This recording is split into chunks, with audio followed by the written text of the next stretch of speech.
You have a financial crisis, then combined with austerity that hits the poorest hardest, combined with a quantitative easing response that puts wealth in the richest, then you move into a COVID cycle. The disease itself hits the poorest hardest. The austerity response hits women in the poorest hardest. And again, you're starting to see quantitative easing as the answer to keep that wealth in the private hands. So we're locked in this cycle. We have to understand that the rich people just get richer when they have more money.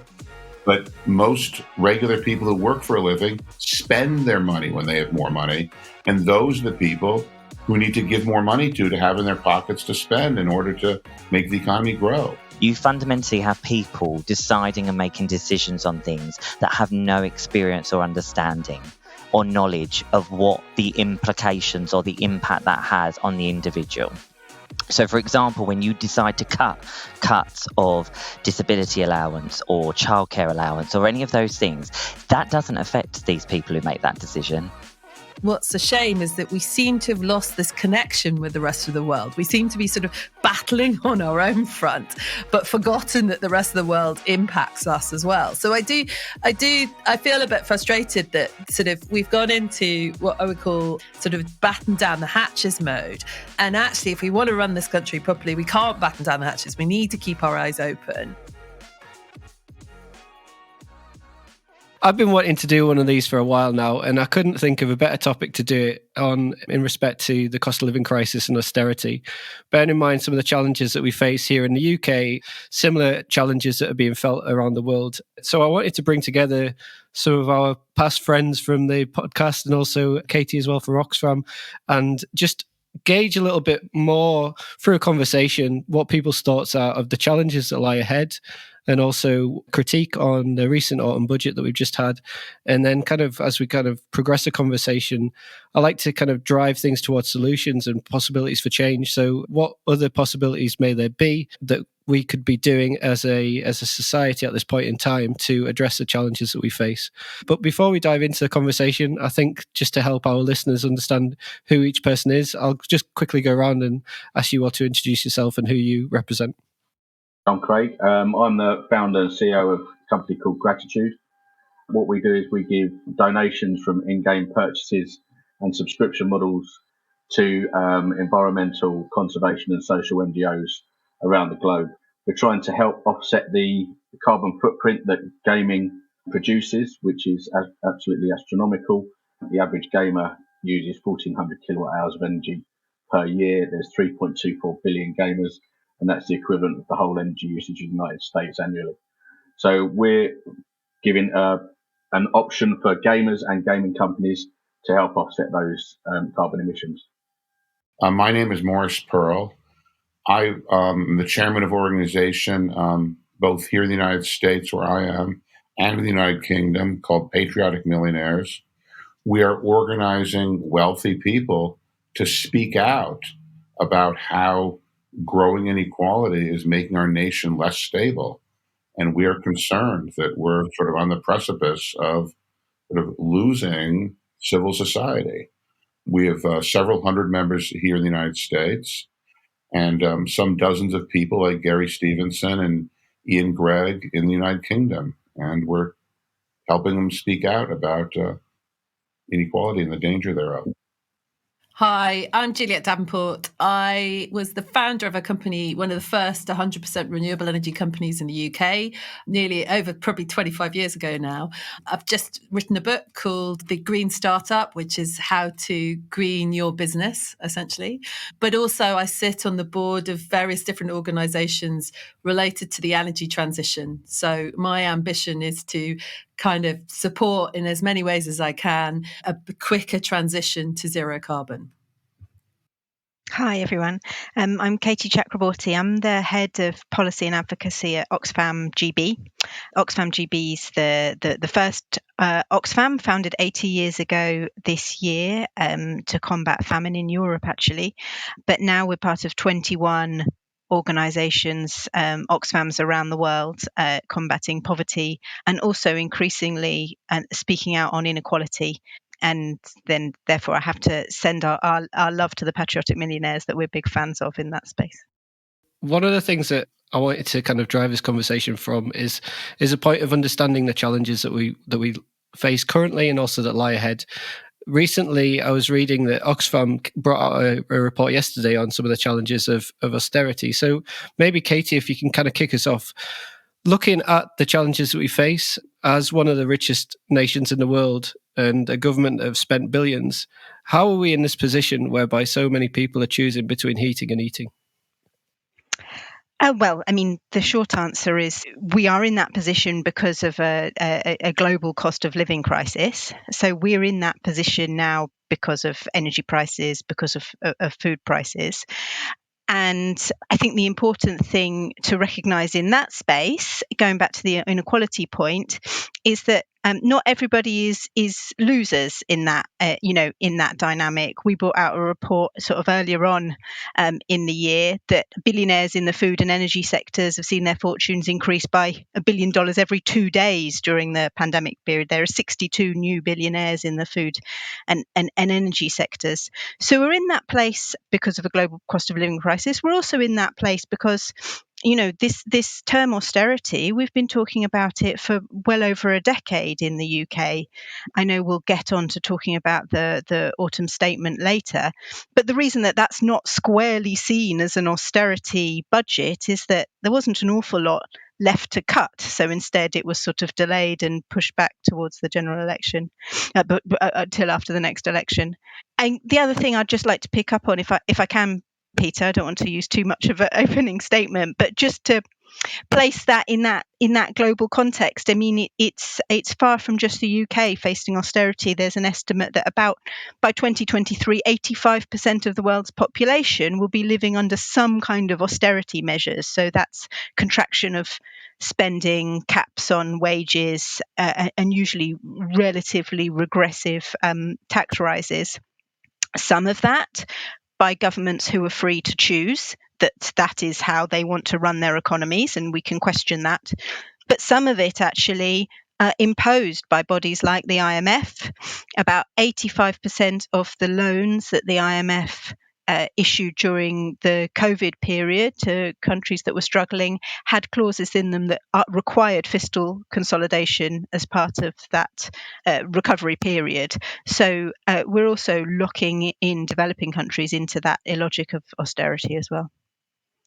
Maurice, bearing in mind your background at BlackRock and also the work that you do today in respect to the Patriotic Millionaires, what would your critique of the current situation be?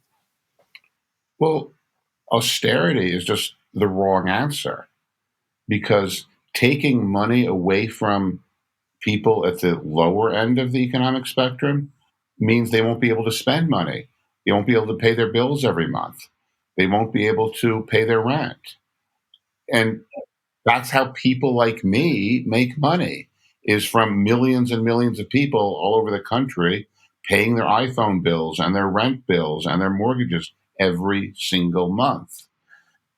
And so that is the wrong answer, because it hurts everybody when you impose austerity on the less wealthy people. And I worked in Greece, and Varoufakis was the one who had the right answer, because he knew that taking money out of the economy was not going to really help the government or anyone else for that matter.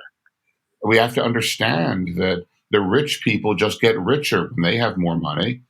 But most regular people who work for a living spend their money when they have more money. And those are the people who we need to give more money to have in their pockets to spend in order to make the economy grow. So that's my thought. And Juliet, bearing in mind your expertise at initially Good Energy to also the work that you do today, kind of what would your critique be on the current situation? So I think one thing I would add to Katy's kind of view of why are we in this situation. I mean, the UK particularly has some of the worst housing stock in Europe. So we have appalling housing that essentially leaks energy. So every time you put a heater on or you turn any form of heating on in a home, it just goes out the windows. It goes out the windows, it goes out the doors, it goes out the roof. So essentially, we're just wasting energy, and that is just a crime from 2 points of view. One of one point of view is the fact that the people who have to live in those homes, one, have to spend more to keep them warm, or if they decide not to keep them warm, then they're actually potentially going to be subject to ill health, whether it's through mold or whether there's I think there's a recent case where a child has died of mold infection as a result of a breathing complication from mold. Yeah. And so there's some really serious implications by the fact that we have such poor housing stock. And I think this is something that we as a nation are behind the rest of Europe. We do need to address at speed. I think Belgium's the only other country that is bad as the UK. And that would help everybody. One, it would reduce our total impact on the energy usage. And if you drop energy usage, as we saw through COVID, energy prices drop. So the less we use of it, the less expensive it becomes. So that would be a round all benefit. And secondly, it would also help improve health and affordability for people, those who can least afford it. Yeah, I guess it's interesting because when we do look at like health and healthcare and public services are often the first areas to be cut. And kind of the thing that struck me when I was kind of looking into the data was like the diminishing levels of mortality within the UK in respect to like people are living shorter than they ever used to, and the impacts of that is quite stark. And you're seeing the volume of food banks as well in this country is just it's insane, and it's quite heartbreaking. Kind of, Craig, looking from your expertise, what would your views be on the current circumstance we face in respect to austerity and the cost of living crisis? Well, it's funny you should just mention about food banks, because yesterday we were on Facebook and there was 2 pages created yesterday where people are just going in their cupboards and then offering the food for free. Just come and collect this food. So it's going beyond like food banks. I mean, just going back to what we were saying about housing as well. Bank of England base rate went up 75 basis points, which was a 33% increase on what was before at 2.25%. That's absolutely huge. That means, like, personally to me, that means that when my mortgage comes to an end, my fixed offer comes to an end in April, my mortgage will go up £700 a month. Now, on top of like the energy, your fuel prices going up, how are people actually going to be able to afford another, say, £1,000, £1,200 a month on what they're already doing? There's going to be houses repossessed. Exactly what Juliet was saying about, the housing crisis that we've already got. It's just going to add to this, and I think it's huge problem that, and I completely agree with what Morris said as well. It's not, austerity isn't the answer. But exactly, so many people are facing difficulty. There's that saying that goes around at the moment about people choosing between heating and eating. But that's the thing. Like, people are making these stark choices at this point in time. So nobody's as geeky as me when it comes to looking at OBR statistics and looking in the details. But it's the real term effects. So kind of, from your expertise, Katy, like, what have been some of the real term effects on people in respect to this time of crisis? Well, we've used the term people so far, but I mean, the point of a sort of inequality lens is that it's some people a lot more than others, and in particular in austerity situations, the world over, you do have to look to the impacts on women and girls in particular, and in countries like ours, Black and people of colour in particular as feeling the effects of this. And it's a pattern that's sort of complicated in every stage of the process. So, women are worst hit when you have cuts to public sector pay, overrepresented in place. We're talking about nurses' pay in this country. We're talking about the inability to pay properly in the adult social care sector. They're looking at how to, cut back in child and social care. These are highly feminized sectors of the economy. Then you get cuts to public services. Public services they're important for everybody, but they're massively important for women. They're as users, but also because when you cut public services, those needs are still there. Those care needs are still there. The cycles of austerity that we've been through in the last couple of decades, you have a financial crisis, then combined with austerity that hits the poorest hardest, combined with a quantitative easing response that puts wealth in the richest, then you move into a COVID cycle. The disease itself hits the poorest hardest. The austerity response hits women in the poorest hardest. And again, you're starting to see quantitative easing as the answer to keep that wealth in the private hands. So we're locked in this cycle where both the disease and the cure combine in increase inequality, and particularly for women and girls. Yep. I think it's worthwhile delving into a little bit of a critique on the cycles of austerity that we've seen, because the rationale, for me personally, I've never really understood the rationale behind the need for austerity. I do believe, and we'll get to the solutions at a later date at the end of this podcast, as to what other opportunities are available to people. But the cycles of austerity, Maurice, if you'd like to kind of walk us through a little bit of, as the initial push, what led to the first wave of austerity that we saw under the Cameron Osborne years in the UK following the financial crash, and equally the implications of those measures that are being discussed and put into place today. Well, looking at what's happening today, we're seeing interest rates going up. Here in the United States, where I live, most people with mortgages have fixed rate mortgages, as opposed to the United Kingdom, where people's mortgages vary as interest rates change. But the central bank, either the Bank of England or the Federal Reserve here in the United States, which is similar, raise interest rates. It doesn't affect everybody equally. It doesn't affect me directly at all. I don't pay interest to anybody. But it does affect people who are trying to buy cars, people who are trying to buy houses, and people who are trying to build houses and build cars. They're concerned that wages are going up too much. First of all, I would say wages going up is a good thing, not a bad thing. But even putting that aside, their mechanism for dealing with inflation is to cause more unemployment in just those specific sectors, housing and automobiles. And they think that having more people losing their jobs will result in less people buying stuff and therefore tend to reduce prices. And I mean, they're technically right. If they cause a lot of unemployment, that will tend to decrease prices and things.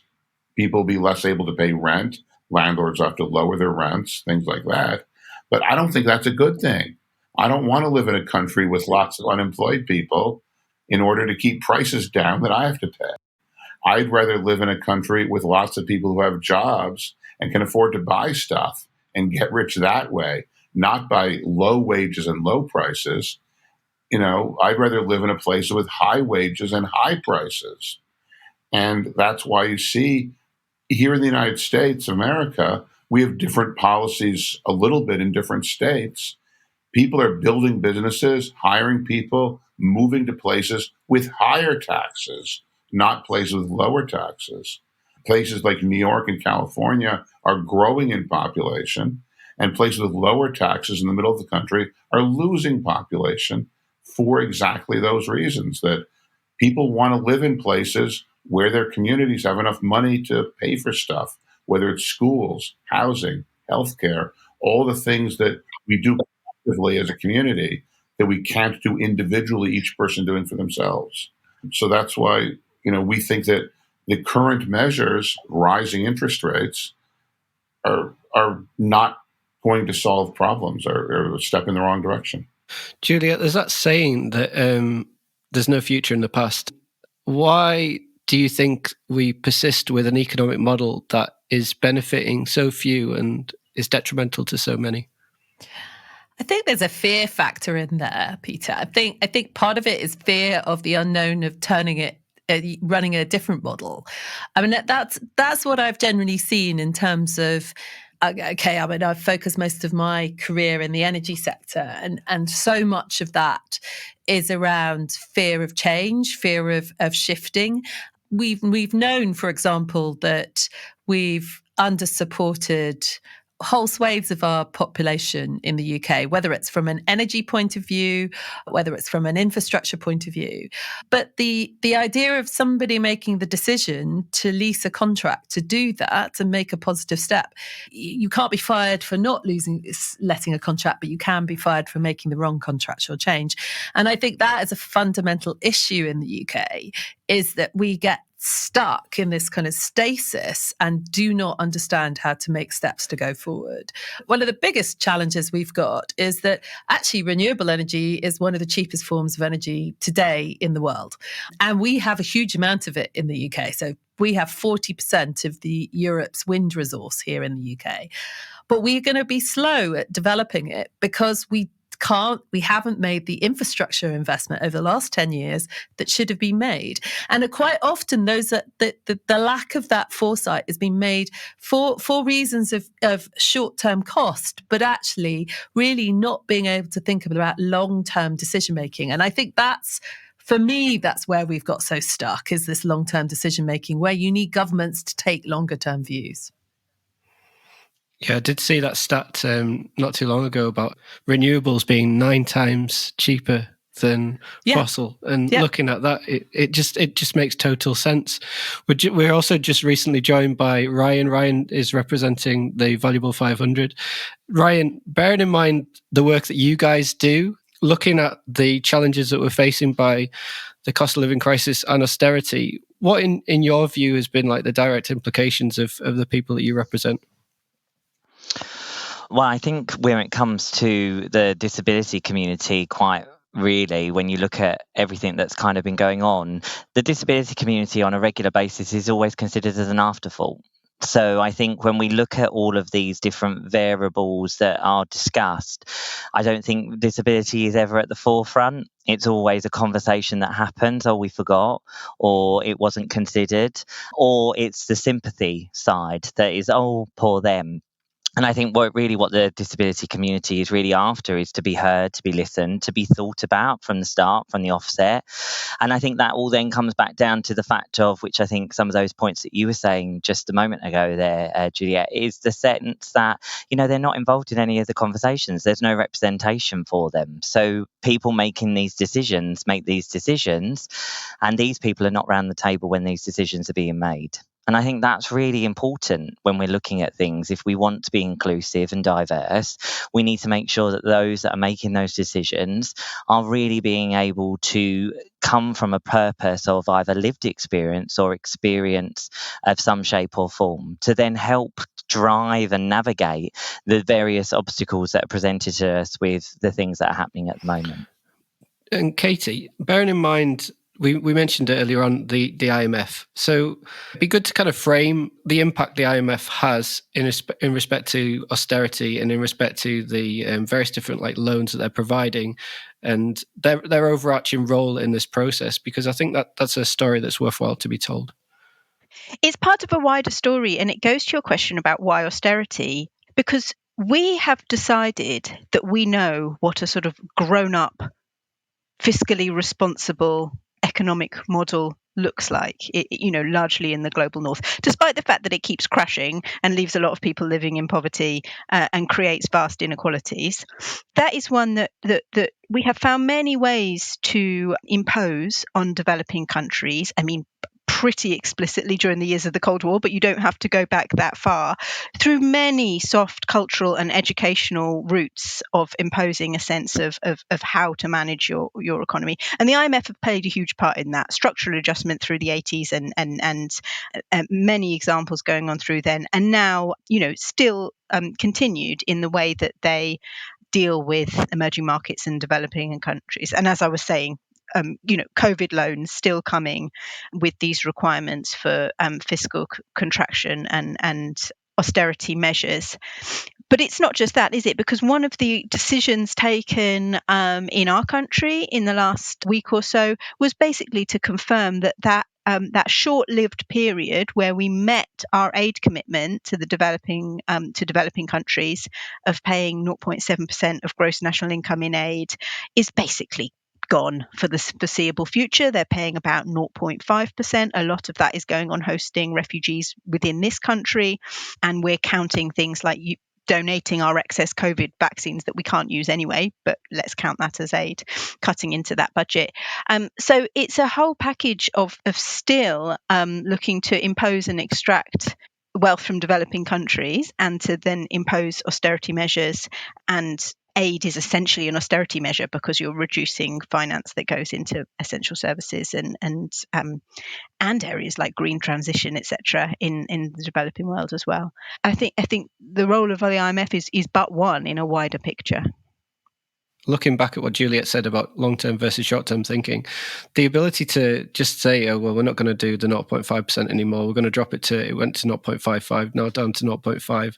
That's, what's that, about like 5-6 billion plus in lost aid that's been provided elsewhere. And if you look at the wider implications of that, it's actually the, rising levels of inequality, rising levels of poverty, and it's all short-termist again. So I guess, Juliet, because you flagged the point about long-term versus short-term, what can businesses and what can governments do, bearing in mind the cycles that both go through? So if you look at a government, it's a 4-year cycle. If you look at business, and we all do quarterly reporting, what can we do to shift the gauge beyond short-termism to more long-term focus?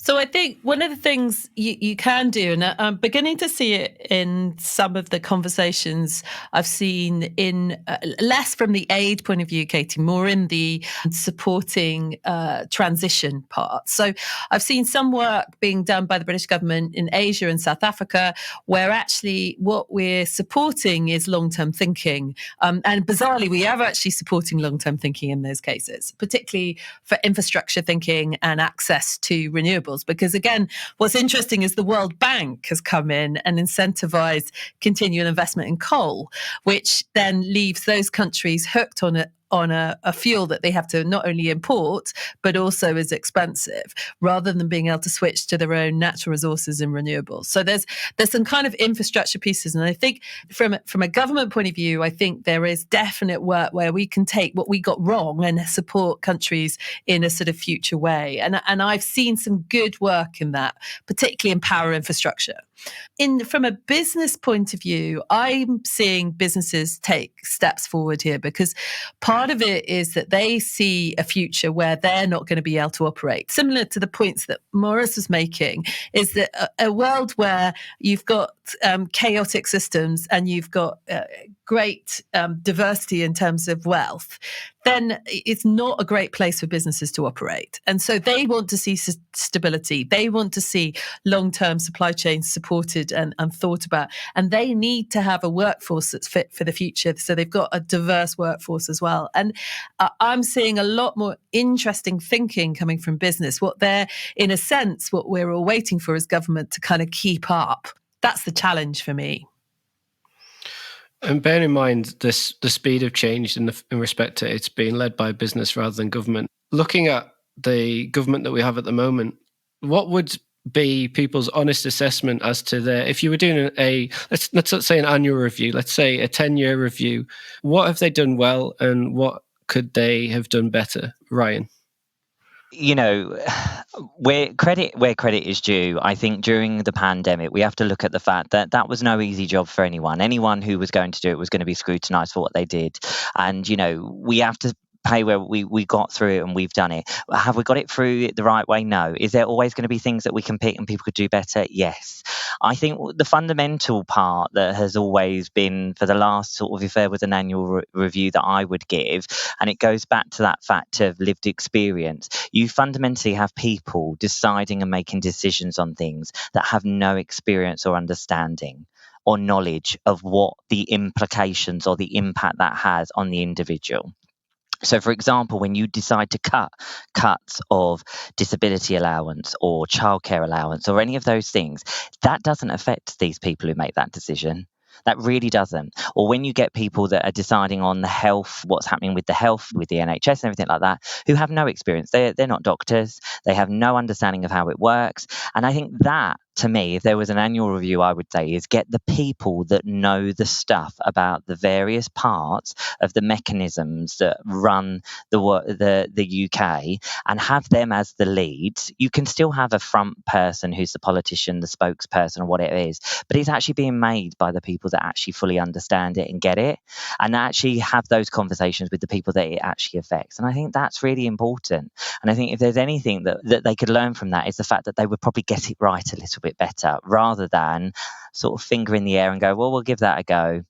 It creates this amount of money, or we don't really need that. Then the emotional, the empathetic side is completely switched off. And I get it, business is like that sometimes, but there is a factor that we find with businesses as well, is that when it comes to just disability as a whole, they're scared to talk about it. They're scared of getting it wrong. They're scared of saying the wrong thing or not saying it right. And, we believe that they're all on different journeys and they're learning as they go through that. But I just don't think the government, whatever party is in, ever learn that. They just seem to think, well, we'll use the buzzword of whatever that might be, of what we know is going to get the votes, and we'll get that to drive us through. And unfortunately, people are a little bit more intelligent now than they ever were before, because they're doing their research, they're understanding it, they're looking at things, and you're going to get caught out. And I think that's what makes it even more difficult. People won't stand for it anymore. And that's the thing. People are kind of seeing the inequalities. They're seeing it in their lives. Like recently, we've just had children. We've got a toddler. We've just had twins. And recently, there was a March of the Mummies.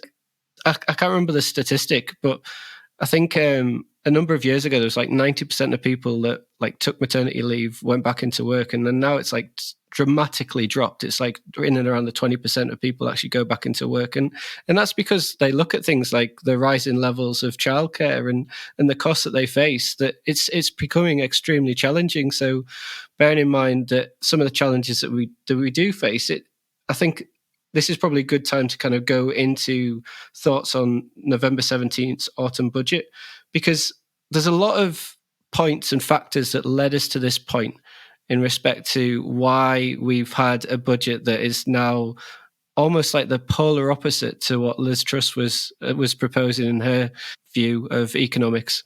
But the challenge that we face is the cost. So Liz Truss, when she was in office, that it's proposed that her decisions cost us 30 billion. Now they talk about the economic black hole of being 50 billion, and that's why we've got to see austerity measures. But the reality is there's another way, and I think before we get to the other way, let's kind of go around the table and ask people's thoughts on what they felt were the key takeaways from the autumn budget, what they felt that the government were doing well, and also equally what they should be looking to improve upon. So, Maurice, let's maybe start with you. Well, I don't know a lot about the autumn budget in the UK, but I just like to look at things a slightly different way than what Ryan was saying.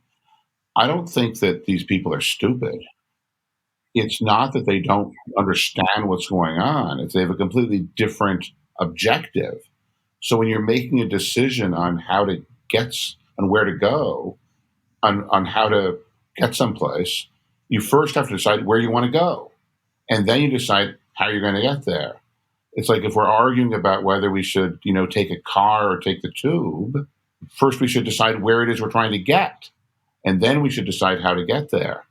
And a lot of these people who make these decisions, whether it's the IMF headquarters in Washington or in the city of London or in Westminster, they have a different idea than we do about what the goal is. A lot of them want to protect the wealth of their investors and people who are investing. And it's not that they don't care, it's that that's their objective. And other things are not their objective, not their goals. And so they're making decisions to meet the goals that they have. And those goals are essentially to support those people who are already rich. And yeah, if that's what you want to do in the short term, austerity and not providing services to other people who need them could be a good idea. And I support the idea that in the long term, they're actually just factually wrong. That in the long term, we do want a more inclusive society because that's going to be good for the rich people and everyone else too. So I think we have to not say, oh, these people don't understand what's going on. I think they understand what's going on perfectly well. It's just they happen to have a different desire of what they want than some of us do. Yeah, and it's kind of like what Ryan said in respect to the impact. They don't, in some of the policies and some of the decisions that they make, they don't see the direct impact of it on their family, in their livelihoods, in and around their friendship groups, etc. Katy, bearing in mind the autumn statement, what would your critique be of initial thoughts?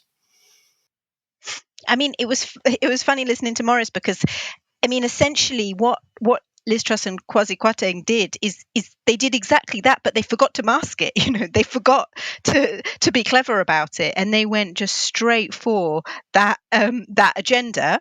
And lo and behold, it's not as popular as they thought it was. And the reason it's worth going back there is, we all learnt this phrase, didn't we, during the Truss Kwarteng budget? We all learnt this political phrase of pitch rolling. Oh, they didn't prepare us enough. They didn't roll the pitch. Well, they rolled the pitch really well for Hunt and for Sunak, because it couldn't get a lot worse than that now. And they were able to present, as I said, a kind of grown-up, compassionate response to a dire fiscal situation, which is what they did. So in some ways, the headlines were that there were very few headlines to take away, and they'd obviously really carefully crafted that so that there wasn't the 45p smoking gun, or the, mind you, they're still dropping the bankers' bonuses, etc., etc. So, definitely some good things in there. Uprating benefits in line with inflation, much needed, won't come in till April. And let's forget that just keeping up in line with inflation does not suddenly turn this into an adequate social safety net. People, particularly those with caring responsibilities, will still be in poverty. And yes, some action taken to increase windfall taxes, nowhere near enough on fossil fuels. And still, Juliet will understand this better than myself, but it still feels that you're able to get around that through continued investment in fossil fuel expansion to a greater extent. Some stuff done on capital. Yes, thank you. Some stuff done on capital gains, but they'd trialled that they were going to be a lot braver on that, actually moving towards equalising wealth earned through capital than wealth earned through work. And of course, the big thing, which I referred to earlier, is that they have kicked back the spending cuts, which are a necessary part of their package, into where they calculate will be, post the next election. So we're locked into an austerity framework, but one that they hoped to get away with not being responsible for. Yeah, and when I looked at it, one of the things that took my eye immediately was the idea of a lost decade, because when we look at like rising prices will erode ultimately real wages and reduce our living standards, I think it was by about 7%. That took us back to 2013 levels. So I'm all for diversity of thought. I think that the more people from different backgrounds and different experiences that we can get around the table to discuss solutions, the better. But I do find it quite troubling to have any form of valid critique to say that they are now the party of fiscal responsibility, when that we've seen a lost decade, and people are going to feel it in their pockets and in their livelihoods for a long period of time. That was kind of the highlight for me when I did look at the stats. I was appalled by the fact that we've just gone back and lost essentially a decade's worth of growth. And I know growth isn't always the right term, but like that was shocking for me. But Juliet, what was your thoughts when you kind of looked at the autumn statement? Well, I mean, not dissimilar to some of the other speakers, their job was made very easy by how appalling the job previously was. So in some ways, what's interesting is that although there's some sort of the pieces around what happened during COVID and that we did a good job of a sort of bad situation, what we didn't do is really think about coming out of the COVID situation well enough. And I mean, what this is again, which is it's like from an energy point of view, if you go back to the 2007, 2008 crisis, banking crisis, where we went into recession and came out, what happened at the end of that is actually because everybody threw everything at the economy to try and make it grow, you actually increased fossil emissions during that period quite significantly, and you increased energy usage. So you you built in a long-term sort of structural issue there. Now, if we had time and we weren't coming out of COVID, we didn't come out of COVID that fast, and it was relatively controlled, we probably could have foreseen what might happen in terms of energy prices. And also, I absolutely know that Russia would have been modelling this and taking their opportunity when they did. They've always manipulated energy prices in Europe.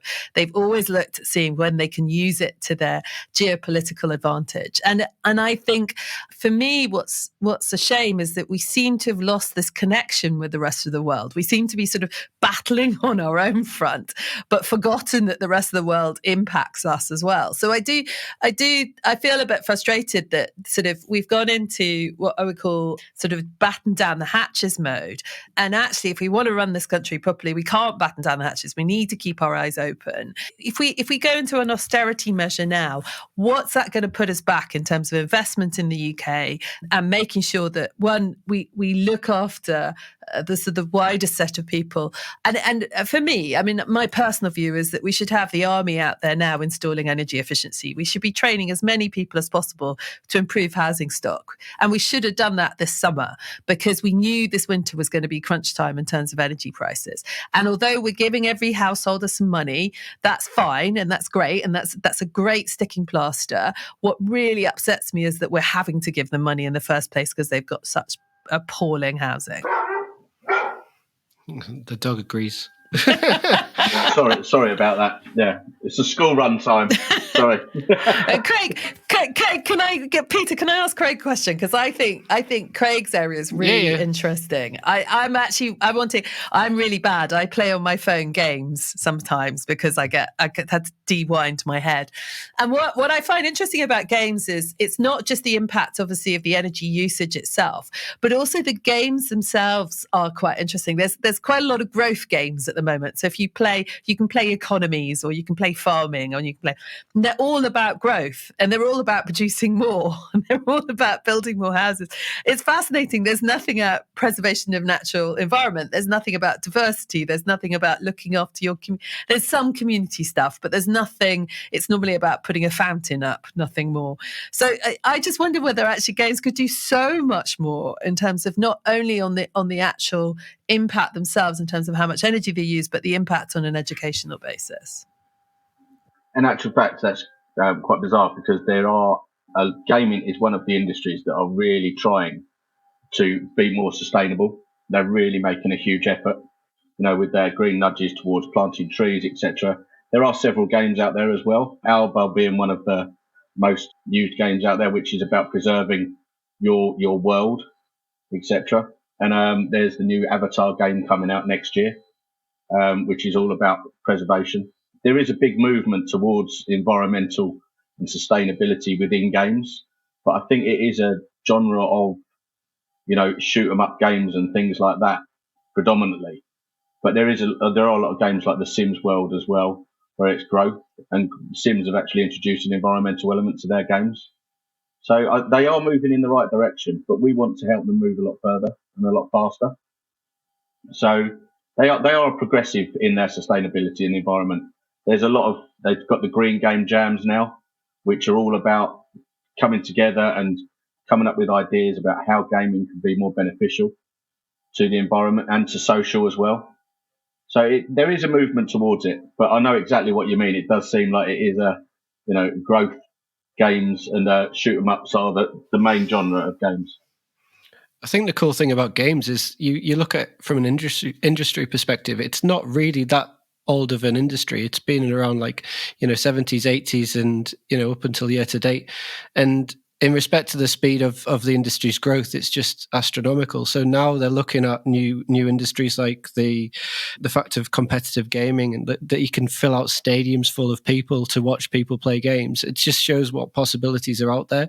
And I think with the growth of the industry, they all have the ability to kind of understand that they can impact change and impact the change on society in an astronomical scale. So if you look at the industry worth by 2027, it'll be worth 337 billion.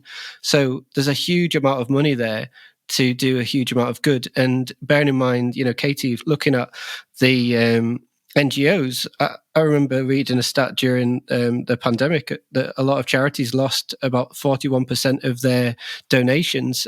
So when charities are losing out on a lot of money, which is restricting them in the ability of the impact that they can drive, for me, it makes perfect sense to be seeing more of these progressive partnerships for change within the game sector to kind of drive that money from one end of the cycle through to a positive end at the other side. So I think there's huge opportunities for hope and optimism, but it's just a case of connecting those dots to begin with. But Ryan, I noticed you were nodding your head quite a bit as we were chatting, so I wanted to kind of give you an opportunity to dive in as well. Yeah, no, I think I pretty much agree with what everyone said. I really that's exactly how I looked at it, what Katy said. It was the grown-up version that we then got. We got the sort of let's just throw at this, and then it was so much easier for the grown-ups to come along and actually put it into a real adult mannered way, rather than sort of just throwing it up in the air and sort of giving it a gamble. And I think that was really something that just made it a lot easier. Let's be honest, it was never going to be an easy thing to sort of talk about or discuss or go through, and I think that's really hard to kind of get across in any of it. Again, people are always going to be left behind, and I think going back to what Morris was saying, I'm fully aware these people are not stupid and they know what they're doing, but I think it's that empathetic, that human element that these people that are in these positions need to have, and that's the key to this of trying to get this to change, because they'll go out, they'll shake the hands with the people, they'll have the photo opportunity, but actually it's about putting their mouth where the money is, as they say, in actually being able to deliver on it, because we're past that stage now where this can be an opportunity for PR, shall we say. People are fed up with that. People actually want to see real change. People really want to see that people care, and I think going back to what Juliet said, when you look at the pandemic, during that period, that sense of community really came in. People were happy because actually for the first time, within 15 days, most businesses went online. Now, from a disability flexibility away, that just opened the door for accessibility for a lot of businesses and a lot of people. 15 days. Well, then what happened? Go to your point, Juliet, in the sense of, well, now it's all get back into the offices. Well, where's the accessibility when you come back into that? So it was okay when everyone was at risk because we didn't really know what was going on, because people were getting coughs and all sorts of the COVID, but actually now it's not acceptable for that. So no, you can't work from home. So accessibility is you need to come into an office. And I think that's where the disconnect is how did you really pave the way to get out of this? There was no thought. And I think now that is why we're in the place where we're at, and we've got all of these different issues. Yes, it's great that they're going up with the cost of living when it comes to allowances and benefits. Is it enough? No, because it's already been so far behind for years and the cost of living has already gone up. So, what do you want? A round of applause for that? No, absolutely not, because you have completely fundamentally forgotten about that because you were focusing on other areas.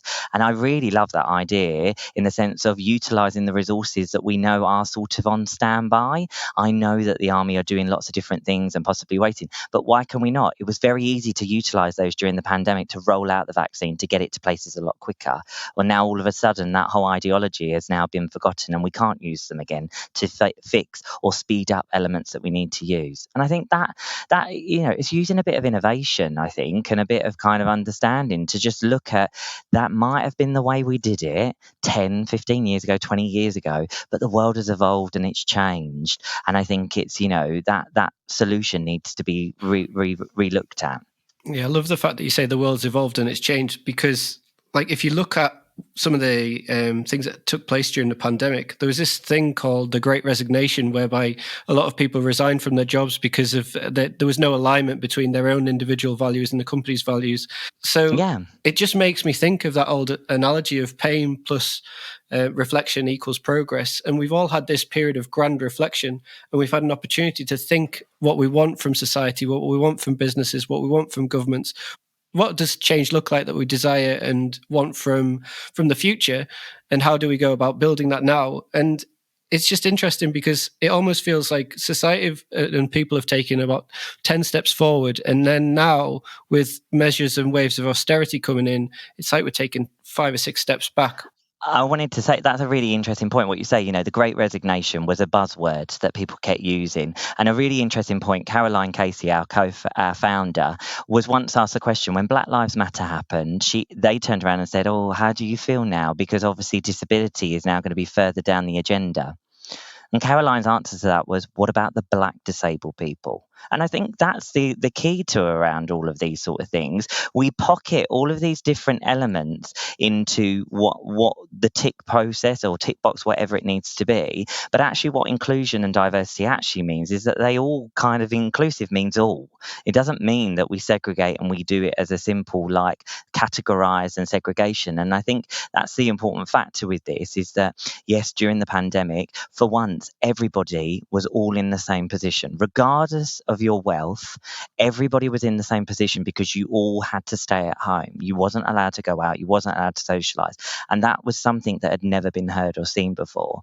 And I think people, when you look at the Great Resignation, just had a bit more of a purpose. And they realized, what am I doing this for? Why am I doing this? What could I be doing better? How could I help? And I think that's why that happened. But, all of the other people would say, well, the Great Resignation, it was just a phase. It was just a thing. But it wasn't. But people just woke up a little bit, and some people were happy to return to their lives. Other people weren't because other people were too hurt. People lost loved ones. People weren't able to say goodbye. People will never forget that. And that's what I mean. I think that's where a lot of this is quite hard, because you cannot just cover up the cracks of what has happened. People will live with certain elements of this for the rest of their lives. And I think that's the problem. And you can look at the Great Resignation in different ways. I think some of our policymakers are looking at it and saying, oh, there's a problem here, as Ryan was saying, that people need to have jobs where they feel they're accomplishing something to make the world better. And other policymakers look at it and say, oh, the problem is that there's so many jobs available, people don't feel this dependency and fear of leaving their jobs. So they want to change policies to make it more difficult to leave and make it more difficult to change jobs so that people are more dependent on their employers. I even had a congressperson come to my office and say, oh, we want to make sure our policies maintain the connection of employees and their employers by giving aid to the employers, not to the employees. I think, well, yeah, but why do we want to maintain this? Why do we want to force employees to be connected to their employers? I don't think that's a good idea. And so we disagree on what we're trying to do. And I think it's good that employees have some freedom to find other jobs if they don't like their jobs. But other people think that's a bad thing. And so that's where we have to have the argument, not on the mechanism of, what we're trying to do. Yeah, I think it's more to do with impact now. So if you kind of look at recently, everybody's seen what's happened with Elon Musk and what's taking place with Twitter. There's an awful lot of people that have lost out on their jobs there. Meta have got rid of 11,000, some of which are my friends. And I remember Rishi Sunak standing up and saying that he wanted the UK to be like the Silicon Valley.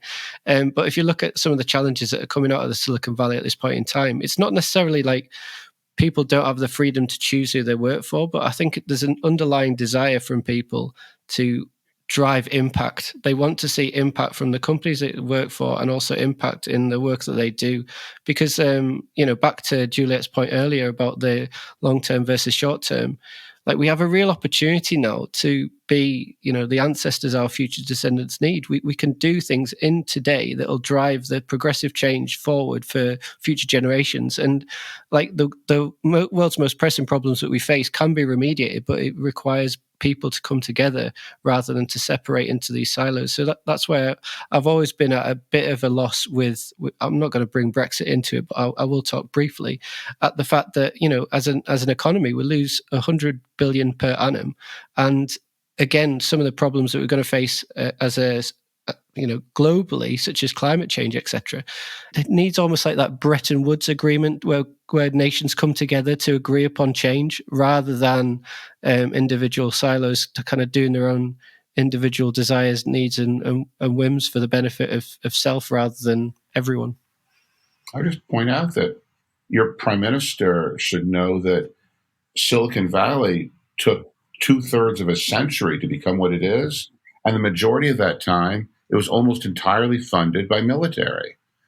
And it was by military needs that created the entire infrastructure for chips and integrated circuits and all of these things. And I mean, and his wife's family knows the same thing that happened, in India.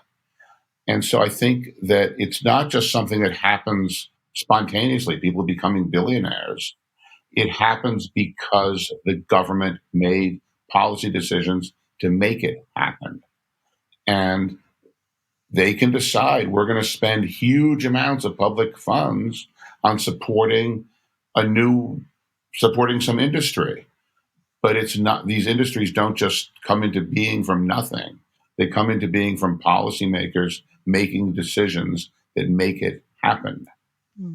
And if you're going to put in huge amounts of public funds, you should have a very clear idea of what you expect out in terms of huge amounts of public benefit as well, I would suggest. What they expected when they created Silicon Valley was intercontinental ballistic missiles that could destroy the Soviet Union's military. That's what they got. And, and decades later, they got people using those same chips to sell these computers that we're using for our video conference. But that's long-term thinking again, isn't it? If you were an investor, you'd be thinking of having a very long-term, low discount rate and a very long-term sort of patient capital approach, which is what that kind of investment in innovation is. And it's interesting because I think the UK has done a lot of investment in things like the pharmaceutical industries, but much less so in some of the other industries, particularly the energy sector. I was just going to go on from what Morris was saying about it, two-thirds of a century, whatever, to build Silicon Valley. But we've got the ability now to invest in infrastructures in renewable energy at a much greater speeds. And it just needs that person to say, right, we need to do this now, because it's not the long term. We can't be looking at the long term for these things. We need people to actually invest in these opportunities now. So within 10 years, we can be saying, right, okay, now we're running 60% of the country on renewable energy. Whereas, Greece I think it was on the 14th of October, ran the whole of Greece for 5 hours on renewable energies. Yeah. Which is, it can be done. It just needs that impetus of people to actually invest and implement the ideas and actually be getting on with what needs doing. But I do agree with what Morris was saying. Back then it took a lot longer, and it was for different reasons. But we've got the technology now, we've got the infrastructure to be able to do these renewable energies. But that's the thing, like, bearing in mind what can be done now, I think it gives us an awesome opportunity to kind of progress forward and talk about solutions that we know and we would like to see, and equally we know would work. Because kind of, I think the old macroeconomic argument of neoliberalism is, kind of like the seas of change, that it does feel like we're at the cusp of a paradigm shift. So bearing in mind some of the opportunities that lie ahead of us, if we had the ability to drive change, what would change look like by way of solutions to the current challenges that we face? So, Katy, let's maybe start with you. Well, I guess maybe I'll start with something that I think's come up with in a lot of our conversations, and it's a kind of mindsets and imagination shift, really. So the long-termism, I think, is one, but I really liked Juliet. I haven't played video games since Chucky Egg in the 80s, so I don't know what I'm talking about here, but I really liked Juliet's challenge of, because the one of the descriptions of activism, which Oxfam is broadly in that space, that I like best is that it's sort of rehearsals for a different future. And what I like about Juliet's challenge to the gaming industry was, we have an opportunity to create something here, and in doing that, you actually start to appreciate how much of the world we experience now is created, is man-made, is norms and expectations and ideas of what grown-up looks like, and ideas of what business looks like, and ideas of what infrastructure looks like, and growth, and so on and so forth. That is all constructed. So I think one of the first sets is to challenge ourselves on where some of these mindsets are not helpful. We've been talking about infrastructure for a lot in this conversation in the last 10 minutes or so. Mentioned a lot. We need to start thinking about infrastructure different. Care is an infrastructure. Childcare, adult social care is an absolutely vital piece of infrastructure, just like roads and businesses, if we're going to get roads and bridges, if we're going to get businesses working, we need to think beyond growth. All of our approach to the economy that says it's a kind of let's save for the future, or let's make sure that we don't have, it all presupposes some kind of stable future. I don't think we've got a stable future. I think with climate change and all of the disruption that brings, we have crisis upon crisis. So rather than thinking, right, let's recover and go back to normal and try and work on a stable economy for the future, we've got to be thinking, how can we be resilient now for the next shock that's coming? And that's resilient in people's health, in people's resilience to withstand poverty. And that's, and that's not just in places that are facing famine, that's here. I'll come back to maybe some of the sort of policy solutions, but I think the first thing I wanted to reflect on this conversation is those solutions, they've got to start in a kind of mindset shift and playing, to take Juliet's steer, playing with what's possible in an imaginative way. And that's one of the things I think we can pass on to future generations. I agree. I just want to say as well that there's a gaming company out there called Playmob, and they actually work with the UN Environment Programme. And what they do, they helped the UN Environment Programme write their IPCC report. So what the game is, they've got a game called Mission 1.5, which is targeted at children. And that game actually gives the children options of the best or worst solutions to a problem. And it's a multiple choice. And they used that game to gather data. And they actually presented that to the UN. And they used that data to write their IPCC report. So the gaming industry is at the forefront of climate action, and it wants to be seen as that. And like Juliet was saying, there are a lot of games out there. Why aren't they doing more towards the environment? But behind the scenes, there's a lot going on. I mean, it's not just about the climate. It's about social. It's about bullying within gaming and things like that. And bizarrely enough, 51% of gamers are now female. It is a big change, and there's a lot being done which is benefiting what we're all trying to achieve. So I think there is a lot of positives to come out of what we are discussing. There's things that I'm going to take away from this. I think bearing in mind some of the stuff we've mentioned in respect to investment, obviously for us to progress to the type of society that we want to see and thrive within, how do we best generate the funds to do so? We've had this conversation before, Maurice, about taxation, but tax is a really interesting thing to delve into at this point in time, because if you do look at some of the rationale between decisions made during the autumn statement, for example, for me it doesn't go far enough. I did see that they looked at windfall taxes and they've rose that from 25% to 35%. But, if you look at the Treasury data, there's over 2 years, there's 170 billion that's available. So why just take 35% of that? So I think, bearing in mind your expertise, Maurice, and the work that you guys do at the Patriotic Millionaires, I think it's a really good opportunity to talk about tax. Well, I would even go another step and say that you in the United Kingdom and we here in the United States have these unique advantages of having countries that issue their own currency. And so there's not a fixed number of British pounds in existence. There's not a fixed number of US dollars in existence. The Bank of England and the Fed, respectively, make decisions to create, the currencies. And so I think we have to look at taxes as a mechanism, not because the government needs this money to do something, but it's a way of allocating. It's a way of allocating how much money should be in the hands of the very rich and how much money should be in the hands of everyone else who works for a living. And it's not, the question isn't, how much money does the government need? The question is, how should what resources we have in our country be allocated? The money is just a claim on things you can buy with the money.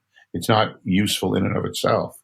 And so it's an allocation mechanism. And currently we're saying that those people that are investors who are wealthy should have a far greater share of our nation's stuff than those people who work for a living, because those people who work have money taken away from them every single paycheck.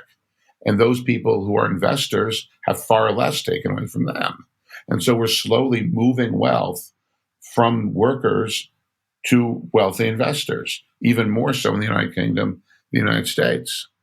And I think that's how we should look at tax policy, as an allocation mechanism and decision of how we are allocating things. And frankly, we believe we should allocate more to people who work for a living and people who have less, and allocate less by taking some away in taxes to the very rich. So we're in favor of increasing taxes on the rich and or decreasing taxes on everyone else.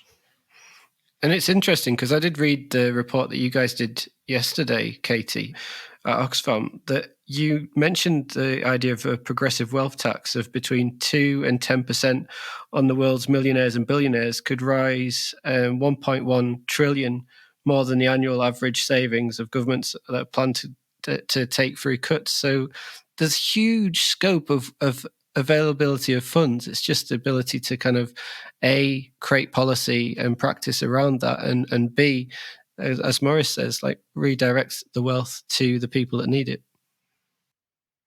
Yeah, I mean, the world isn't short of money. It's just in a very increasingly small, amount of hands. Yes.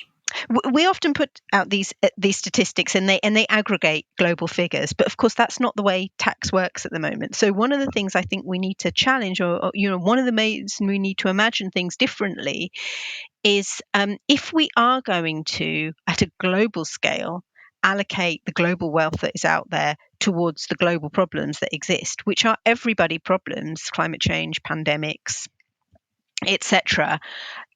We're probably going to have to push ourselves to think beyond the sort of sovereignty angle of tax, and actually think, in a globalized economy, in a globalized world, this is to a certain extent, globalized wealth, and think how to capture and allocate that resources. What that gets you around a little bit is what you have whenever you're talking about sort of tax harmonizing, which is countries want to engage in a race to the bottom, against all the logic Maurice points out that that doesn't necessarily drive business and choices.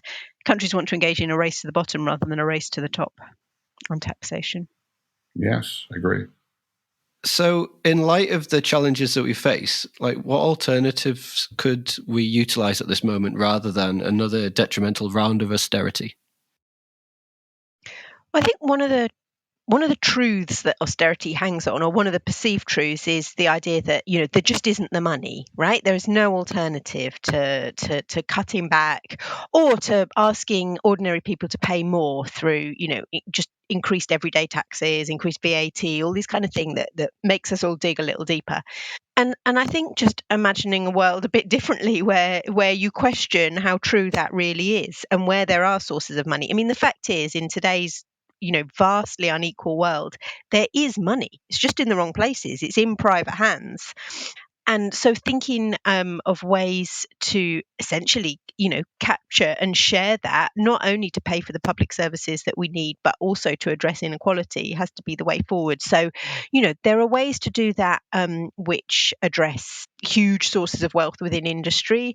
Windfall taxes on oil and gas companies are popular at the moment, and they could go a lot further, especially while it's 35% at the moment, right? Exactly, and while prices are so high, it absolutely stands to reason to tax the companies and the individuals behind them who are making a killing out of the cost of living crisis, literally.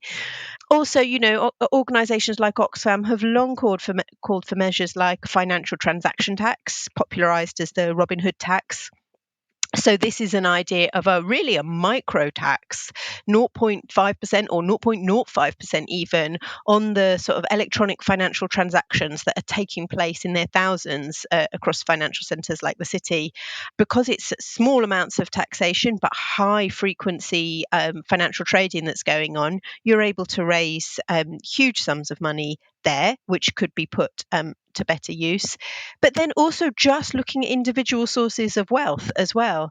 If we were really to look at increasing the amount that we tax wealth to the same extent that we tax work, so just to put that into terms, that would be, taxing capital gains at the same rate as we tax income. That's how you get hold of the wealth, the money, and the assets that really do exist, without taxing ordinary people further, and without cutting public services that we all rely on. I think people don't really understand tax to a level that they potentially should. And if you look at tax can be a positive thing if you look at it correctly. And at the moment, like, people just see, I think we're at like a 40-year high in the volume of tax that we pay at the moment. And what do we get in return? We're about to go into another wave of austerity. And yet you see a lot of tax being avoided through the things such as like transfer pricing, where you can have some office in the Cayman Islands doing essentially just processing POs and invoices and very little work, but it has a location there that they can utilize to transfer wealth from one locality to another. You can also look at how ultimately the distribution of IP is located. So where sources of intellectual property for a company is located, there's often a transfer of money from, say, the UK over to another low-cost tax haven to pay for those intellectual property rights of that company itself. So there's a lot of like legal means at the moment that can just be tightened to avoid a lot of this. And it's kind of quite frustrating, because when you look at the wider impacts, you mentioned windfall. I did read a Treasury document a while ago. It talked about 170 billion over 2 years it's available. So why are we taxing just 35% at this present point in time? And then you look at UK residents, there's 850 billion available in tax havens at the moment. Like, there's huge sums of wealth, and we're talking about a 50 billion pound black hole, which is driving this austerity measures. We've also got to look back in time and realise that, like Liz Truss, her economic view, shall we say, cost the UK taxpayer 30 billion. So there's 30 billion of the 50.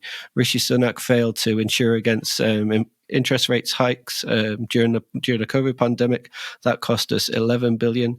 So everybody looks at the things that we evidently see through COVID, such as PPE, VIP lanes. We also see the cost of test and trace at 37 billion. What did we get for a lot of these provisions? There's been an awful lot of wealth taken out of the state, but at this moment in time, I feel the onus isn't on the people on the PAYE to be paying that money back. It's on as you say, the people that have made a lot of money in a small space of time. And it's rising levels of inequality, which is detrimental to overarching societies. No, you're absolutely right. I mean, one of the problems that we have in that sort of analysis is that so much of this wealth kind of sits between jurisdictions. I mean, purposefully so that it's very hard for any individual country to capture it, particularly developing countries. And you brought in that global angle. We're all busy debating, and one of the things that got left out one of the things that has lost out in last week's fiscal statement was overseas aid. We're all busy debating, can we afford overseas aid? Well, organisations like Oxfam and others campaigning on tax justice have said for years, the amount of money that developing countries lose through tax dodging dwarfs aid flows. So it is the case that private wealth extraction dwarfs the kind of public wealth investment that we're seeing into countries. Talking about the kind of architecture that allows us to imagine a different world as we were in this conversation, I think one of the sort of chinks of light that might not have necessarily been noticed is a UN vote this week that saw the United Nations take the decision to start negotiating a properly intergovernmental tax treaty, potentially paving the way for a world tax body. And the reason this is important is where we've seen governments come together and negotiate, tackling tax dodging or perhaps, addressing the race to the bottom on corporate tax, that's completely been led by rich countries, OECD countries. And it's essentially not done enough to bring the needs of developing countries into the picture. A proper globally run UN body, which is something African nations in particular have been calling for, would be a real step forward in that, to allow us to work out how to capture that wealth between countries, but also how to make sure that poorer countries get the share they deserve of that. And it's also a great counter as well to this polarization that we see throughout the world at the moment. A lot of countries are harkering back to like their silos. So, we saw it in Brexit when the UK left the European Union. We became essentially, from a company perspective, we became a silo entity. And if in respect to those elements, when you do look at like global change as a holistic view, a lot of the larger impacts that we see, like let's look back to like even the days of post-wars, for example, when people got around the table and created the Bretton Woods, we're going to get to a position where, in order to solve these most pressing problems that we face, they're not going to be done by a national level. They're going to be done at an international level because we live in a globalized society. So we have to kind of see, to counter polarization, we have to see more cooperation between nations and transparency. And I think that, there is a lot of hope and optimism because people are actively having these discussions like we are. They're actively implementing new policies and practices within their companies. And equally, whilst we do see things like COP not exactly giving the outcomes that many people wanted from this last one that took place over in Sharm el-Sheikh, there is opportunity for change by people having that initial conversation and wanting to drive that conversation into action, because like we've got a real opportunity to counter the challenges we face with progressive change, and that's what I think an awful lot of people want. But they need that level of understanding, and they need the ability to forge out those partnerships that are relevant to help grow a sustainable economy. Yeah, I think cooperation is key. But I think one of the things that we've really, there's been several examples recently that have shown us that it has to be cooperation with justice. So it can't be cooperation which is driven by institutions such as you mentioned, the Bretton Woods institutions, OECD, etc. It can't be cooperation that works between rich countries and then poorer countries get the crumbs of that. It has to be cooperation built on a real understanding of historical injustices, whether that's attribution for climate change, whether that's attribution for slavery. There's a lot more talk now about reparations frameworks. One of the big successes at the COP in Sharm el-Sheikh was the decision to move ahead with a global finance facility for loss and damage. So this is the understanding that some in many countries around the world, there are things happening because of climate change that there's no adapting to and there's no mitigating. They are that environments, people's ways of life are being lost and are being damaged, and compensation is needed for that, and that should come from the countries with the highest historical drivers of climate change. So you're right on cooperation, but we're moving into a new phase now where it's cooperation with a strong lens of global justice as well.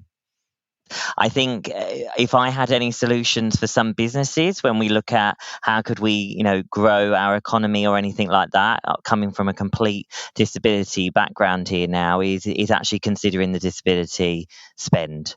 So, 13 trillion is what the disability, the purple pound, whatever way you want to call it, they have. Most businesses don't consider the business disability consumer within their business strategy. So what would happen if businesses started considering that in a little bit more? I mean, Craig, I come back to you. I'd really love to know about in the gaming world how they're showing that diversity and inclusiveness for people with disability. So we normalise, I hate the word normalise, but how we represent. So we show representation in gaming. So it's not seen as a disadvantage. It's seen as a way, and that we see that representation. And that's something that would be great to see. 15% of the population, 1.3 billion of people have a disability. With an aging population, that's only going to get higher. What do we do then? Because the world that we live in, unfortunately, at the moment is not accessible. So we need to remodel. So I understand we need to do investment, and I know we raise taxes and all of that, but we really need to make the world accessible for all, because as we become an aging population, you may not think you need a wheelchair accessible element or a lift or a ramp or anything like that, but one day you might. And I think that's the problem that we have, is that we have, and don't get me wrong, I have no magic wand here, I have no solution, but it is a very blinkered silo. And I will be honest with you, before I started at the Valuable 500, some of these things I was completely oblivious to and not aware of. But since coming into it, looking at the world and how it's shaped and modelled, it's not accessible. It's very much managed in a way where it isn't. able and accessible for all. So what can we do to encompass that more within business strategy? That's what we're trying to do at Valuable 500. But how do we make that so that it's on more of people's mindset when we're thinking about just everyday life and how we look at that? And that ticks on all boxes in looking at representation, diversity, and also afterthoughts of how things can be accessible for all. And that would be my 2 pennies in, because we can't continue to carry on in the way that we're doing, because that is a community that has been oppressed and left behind time after time. So how do we really change that? And I think some of the things that you were saying, Katy, when you look at various other elements of how you could bring and pull that in, the costs just pile up even more as you then have an aging population, because more of these needs are needed, and that's just going to cost more money, and who's going to be penalised for that? So I think it's just a more of a grounded, more of a sort of open-minded outlook is needed. And sustainability and climate change are all really important, but they all become great buzzwords. Where's the action? And I think it's a really important factor that Caroline, our founder, I always quote her all the time slightly.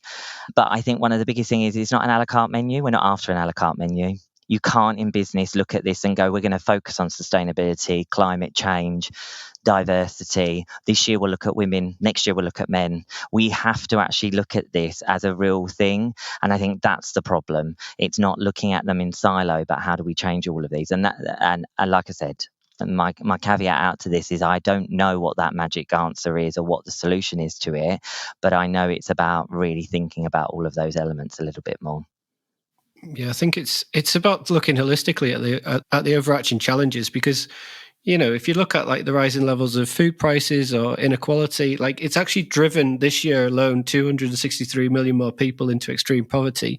That's actually totaling out 860 million people living below the $1.90 a day extreme poverty line, which is a stat I took from Oxfam's report yesterday. But it's insane. Like we see these insane problems, and it's not a case of perpetuating the problem. It's a case of coming together to facilitate the solutions that are required, and actually make if we create change, it's about holding people accountable to the narrative. So if we say something that's important and we want to drive change through that particular mechanism, it's about holding people accountable to timeframes, not extending these dates that we saw recently at COP that are going to outlive people's lifespans. It's a case of doing things now and what can be done now. And I think that's an important point, though, Peter, because everyone always kind of aligns themselves to the sustainable development growth goals. Most businesses will put that as, this is what we're focusing on, the UN 17 of them.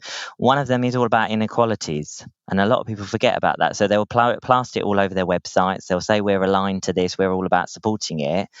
But really, actually, when you pick it apart and look at the different SDGs, there's elements where they're not even considering it. But it was a really good buzzword for us to put that on our website that we're following this. And I think that's the thing where we have to change that mindset. It's not good enough to just put a stamp of approval like we're following this. It's about the action side and, to see that action. So bearing in mind the action, bearing in mind like we're coming to an end of this podcast, I wanted to just go around the table and ask people, what actions would you like to see people drive in their own lives, and equally on a grand scheme of things, what kind of top 2 or 3 elements would you like to see driven from a political perspective that's going to drive the impact, that's going to drive the change that people desire and need and want? There's lots of micro actions we can all do in our lives, in our role as consumers and citizens. But I'm going to go back to that mindset shift. I think personally, challenge yourself to really critique and question what you're hearing. When you hear there's no alternative, when you hear this is going to hurt, but we have to do it. When you hear, it's complicated, or you'd be naive to do otherwise. Go back, think out what Morris was saying. People saying this, they don't have the same agenda as you, and they're pointing out that it's complicated. They have a different agenda. And I think it's being sort of alert and alive to that as citizens is really important. Political changes, I mean, it is much greater taxation of wealth, and being bold on that and being confident that actually nobody wants to be privately wealthy and publicly poor. It's a miserable existence. You have to pay a fortune in private security. You have to buy your own in thing of anything, rather than having a nice school for your kids to go to, a nice pool down the road you can use, and perfectly decent transport to get around. Inequality isn't good for anybody. So let's call the bluff of those people who are not as enlightened as Morris and his friends, and go for much greater taxation of companies through windfall and excess profit taxes, on billionaires, on wealth taxes, and let's be really ambitious and imaginative about how we invest that in combating challenges that we all face, climate change and inequality. Yeah, definitely. And Craig? I just want to say to Ryan, inclusivity of everybody, I think is a major point that's been brought up today. And I think it's Greta Thunberg said something a while ago. If we all do something, it's a lot more effective than a few doing everything. So I think it is up to everybody to, create action and actually be doing something themselves. And I must say, I agree with everything that everyone said, Morris, Katy, Juliet and Ryan. I think I've really enjoyed it today. It's been great. Amazing. Thank you. And Morris? Well, of course, I agree with what the others of you have said. But continuing the theme, we think that what people should do is to leverage the power they have through collective action. And, we have a word for that. It's called government. And collectively, through acting together as a whole society, we can do so much more than any of us can individually. And so I think what people should do is make their voices known, speak out, vote, and elect people to office who agree with your positions. And that is the most important thing that we think people should do. And we think the policies that we support are that we do not want a significant part of our population being treated as second-class citizens. We do not want a lot of people feeling like they're being excluded from a major part of society, whether that's civics, finance, just physical access to facilities, whatever it is. We want to live in a society where everybody's making a contribution, and that's better for all of us too, including those investors and business people. So those are the kinds of policies that we support. Amazing. And Ryan? I think obviously what everyone said I agree with. I think what I would love to see more, if I could change anything, was more inclusive design. So design of the world, remodeling, reshaping, relooking, just revisionary and realigning that. And I think that all comes down where we can all play our part. So I think echoing whatever everyone else has said, we can all own a part of that in our own way, in just thinking about that and considering it, but also pushing it and driving it, asking the questions and putting yourself in those people's shoes and looking at that and, trying to force that change, which I think we're all kind of after. I think for me, the takeaway I would like to see is that I think every business can also take a step towards this in everything they do, from whether it's the way they hire people through to where they buy their energy from, if they go into an office, what they do there, to who they bank with, to who their pensions are with. Every single stage of any business can get involved in this sector, and it can be about taking a chance on a new marketing agency who do everything from a sustainable point of view. And I think that we can actually have much more impact, even if it's not our core business, in terms of we can actually have an absolute impact at every stage of what we do. And that's one of the things I learned being an entrepreneur and then running a business for 20 years, is that every step you take, you have an impact as a business. And you can come together as industry to make huge shifts. So I think there's all different levels of different that people can get involved, and no one is better than the other. But I think business also should be doing its best. Yeah, it's been amazing having you guys all involved in this, and thank you so much for your time. I think hopefully what resonates to our listeners listening to this is that the power of change rests with ourselves. Like, we can't change the world until we change ourselves, but when you ultimately see what is possible, change is inevitable. So we're at a real tipping point now where we can kind of go forward and drive the progressive change that people need, desire, and want, and actually build out a new economy, a new world that's for the benefit of all. Thank you so much to everybody that joined today, and I really appreciate your time. Thanks, Peter. Thank you. Pleasure. Thank you. Thank you for listening to the Purpose Made podcast. Don't forget to subscribe to Purpose Made wherever you normally get your podcasts to hear the latest news and views. You can also find and follow us on Instagram, LinkedIn and Twitter, or contact Peter directly to connect, inquire about Purpose Made, or request to be featured on the podcast. We look forward to welcoming you back soon for another episode.